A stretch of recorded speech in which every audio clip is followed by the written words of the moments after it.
我最近特别想吃那种可以即食的鱼豆腐，但是市面上卖的里边基本都没有什么鱼肉，所以我买了100多斤东星斑。我打算做点100%纯鱼肉的鱼豆腐小零食，看看吃起来是什么感受。然后按照去年我们做鱼丸的经验，这鱼肉切完了得是用小勺刮成鱼蓉才行。但是这东星斑处理起来可比去年的虎斑麻烦多了。因为这玩意儿它贵呀，我们抠这鱼肉比抠家里那卫生死角还卖力。就这么说吧，我们抠完的鱼骨，那院里的野猫都不惜正眼瞅一眼，你就说这活干得多仔细吧。然后刮好的鱼肉还得用小锤给它锤成肉泥，但这不是最麻烦的，最要命的是得在这些鱼泥里边挑鱼筋，这玩意儿要是挑不干净，那鱼豆腐吃的容易塞牙呀。这点玩意儿我们整整挑了一天，那眼珠都对不上焦了。后来，然后这鱼泥简单调的味儿就可以进行摔打了。这活干的是最费人的，它就跟那手打牛肉丸似的，必须得锤到这种立牌不倒的状态才行。摔这玩意儿都快给我摔脱臼了，我就说这一天呢，眼珠见瞎，胳膊几无力了，就要再多做点，都没给我上半身干瘫痪了。这鱼豆腐蒸完之后特别紧实，就这么捶都捶不碎，所以它吃的时候口感也特别有嚼劲。但是那种原味的鱼豆腐放凉了当零食吃可能会有点腥，所以我打算先卤后烤，给它做成炭烤鱼豆腐。就光调这个卤汤我们就老下功夫了，我们是用鱼骨熬的鱼汤作为原汤干的，能不能增鲜不知道，但主打的就是一个原汤化原食。然后烤的时候我还刷了一层秘制小红油，这烤完了之后外皮是焦脆的，里边鱼肉是像那种肉丸一样可以弹牙的爽脆，口感特别丰富，而且真的巨香，因为鱼肉本来就鲜，然后卤汤和红油的香辣也烤入味了，这一口下去满嘴留香。但是算下来就是成本有点高，这一块鱼豆腐成本都要合到12块钱了。我本来是想着等过年打麻将的时候和大家一起分着吃，但是现在这个情况来看，要是不给我点个3家闭门大炮，那袋儿我都不舍得拿着给他们舔一口。我最近特别馋这种纯肉的大火腿，但是现在快递已经停的差不多了，然后我研究一下，这玩意应该也不难做，所以我买了9条猪后腿，我想试试在家能不能做，要是行的话就当囤年货了。这玩意要是想做出那种拉丝的状态，首先得把猪腿上的瘦肉挑出来切块，完了还得手动剔筋膜。这200多斤猪肉切得昏天暗地的，给我哥和我外甥干都双目失神了。不过给这些肉抓上劲儿才是最变态的，因为这肉它越抓越黏，就越得越吃劲儿。那抓肉时候给我心率都干到140了，我手环都开始提示我了。他说生命很可贵，健身也要注意安全哦。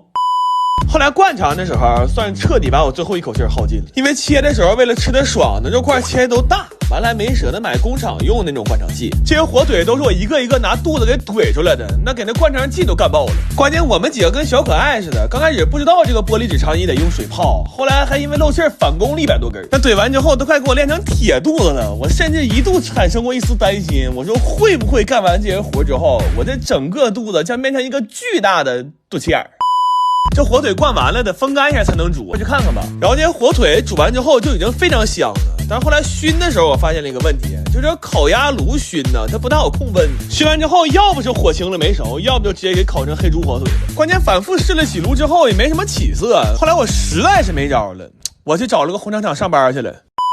我跟那老板商量的是，我们免费给他干3天活，然后下班之后他那个熏炉借我们熏火腿用，这一炉最少得熏5个小时，完了还得看着温度填果木。我那几天甚至找着一点大厂996的感觉。不过这玩意儿折腾是折腾，但做出来是真好吃，它是纯肉的咸香里边夹杂着一些烟熏的果木香，尤其是刚熏完掰开的这一下子，我感觉把我命搭里都值了。现在这一根火腿正好1斤重，就这么拿着啃着吃实在太爽。然后要是不想吃的这么糙的话，还可以切片做成那种零食装，这半夜饿了来2片火腿，再开一罐冰镇饮料，我的天！我心说这做的哪还是火腿呀？这不是我过年熬夜的底气吗？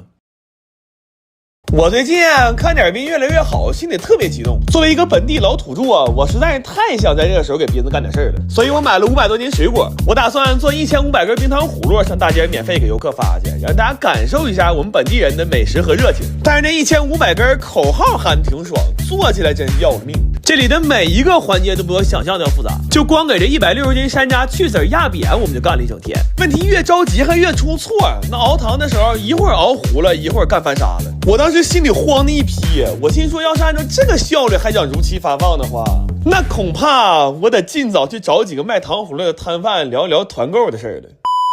所以后来我们就开始尝试找朋友来帮忙，然后一听说是招待南方小情豆，大家都特别热情。最多的时候，我家这客厅里同时容纳了21个人，就恨不得走道都得横着走。而且人多了之后，这流水线也流畅了。就在这么一个40多平米的小客厅里，我们同时组建出了6个工作部门。但即便是在这么高效的工作架构之下，我们的节奏依然非常紧张。那天看直播都有印象吧？我们全程都没工夫说话了，后来就连上厕所都有时间限制了，你就说这强度它有多魔鬼吧。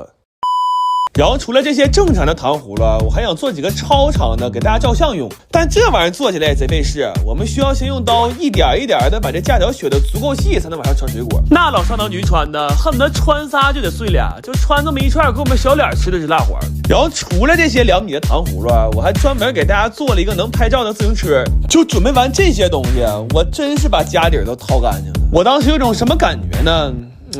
就是我好像在那一刻和哈尔滨文旅共情了。最后盘点了一下，历时4天，我们一共做出来1726串，再多做1串我都容易嘎了。然后发的时候，考虑到几个景点间隔太远，我就弄了个小推车，我把这几个景点串成了一个路线，然后全程推着这小车给大家发。零下20多度的天里，我们走了9个半小时，给我冻得都想嘎肾了。但是看到大家拿到糖葫芦之后那种喜悦，我真特别满足。然后那天还有很多本地人自发来送暖贴和维持秩序，我当时就觉着今年要是从物理温度上来说，可能哈尔滨最冷的一年，但是从情感上来说的话，今年的哈尔滨呢，它实在是暖得发烫啊！来了就是自己人，欢迎你来哈尔滨！妈，整挺想哭。我最近约了几个南方小土豆去滨海大闸蟹玩，但是里边现在排队实在是太邪乎了，所以我买了100多斤山楂。我打算提前在家做点酸奶山楂球，然后带到里边留着排队的时候吃。但是想做这玩意儿就得先做山楂糕。这回处理山楂，我是先去的屁，然后烫软了再去它的核根儿。这种方法虽然麻烦，但却是最适合我们的，因为我们前2天刚捅了3000多粒山楂。我一点不撒谎，我现在看见这个桶子，心脏就有点生理性的突突。然后这山楂加水打成泥之后就可以过筛了，但这玩意儿因为组织纤维太细了，筛起来巨麻烦，而且用刮板还不吃劲儿，就只能用手干。那后来给我干的指纹都快磨没了。但这都不是最魔鬼的步骤，最魔鬼的是后来熬山楂糕。这玩意儿吧，它没法大火，我们一度熬到了第2天早上4点多，完了熬的时候还特别崩，这小点崩出来一趟一个泡。真的就这么做一次之后，我特别佩服那些能在家给孩子做山楂糕的父母。这要是我家孩子以后跟我说想吃那种没有添加剂的山楂棒棒糖啊，哼，我恨不得上去先给你牙掰碎它。然后外皮儿我参考的是最近特别火的酸奶糕的做法，就是奶粉加酸奶一起和成团就可以了。所以最后这个小零食是1块酸奶糕包了几块山楂糕，然后外面还裹了点奶粉。这东西吃起来酸酸甜甜的，特别好吃，关键嚼起来口感还特别紧实，但就是做起来效率太低了。我们一共是做了7、8个小时才传出来300多个球，所以后来我非常果断，就把大部分的山楂糕都直接做成山楂糕了。主要我算了一下，要是想把这些东西都做成酸奶山楂球的话，那可能做完滨海大闸蟹都化了个嘚儿的了。然后我们就带着这些吃的去勇闯滨海大闸蟹了。这怕冷，我弟穿了4条裤子，还穿了1条可以加热的袜子。我们就去排大滑梯去了。今年这园区里好玩的东西实在太多了，尤其是蹦野迪那段实在太嗨了，我们这顿跟着摇头啊，以至于没等他低蹦完呢，我弟就把脖子给闪了。就看他这个状态，我估计他得带这个脖套回家吃年夜饭了。